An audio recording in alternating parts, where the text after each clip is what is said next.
Kaseng rangba jaka maulai Paris hakalai pau terik benai Jun arjakat kendai. Kelap pelong ye ke inter unit football tournament ke basau ha maulai madan he. Kani ke jingilek kai kelong cibenta benwan ra ye ke jingil telilang ki para rangba hakti ke Paris. Hakti si lai don lang de Paris Pris pada Marius Thongni kum kongsan nang tau ba te bor pathau badi MDC ke maulai constituency bat kiwe-kiwe.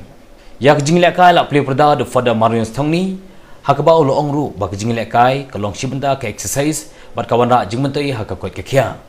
ka jing le kai kalong hapdeng ki kerta atpun rius nem chaning ha ding sila lam khamat chwa dag jing doi du ba dikan bat pun bo dag jing ai kble de kong san ni players baro ye kaseng ki romba tu kamalai polis ship ki kerta na prolong ni program kum kata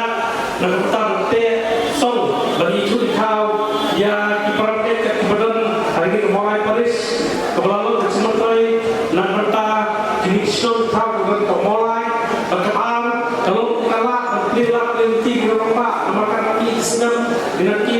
Minat hamduna kecil ya ti jongi kumperti jum monta misokali dan jepolka pelong dijeka di Eropa dia bersifat yang berkelana makator kaki kata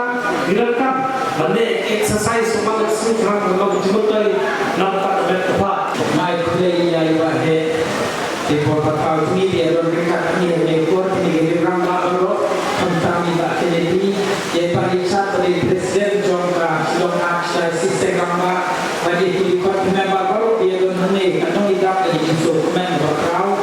harus dalam kopi ya kini baru kini gambar kilo kopi dia dalam ni berkesan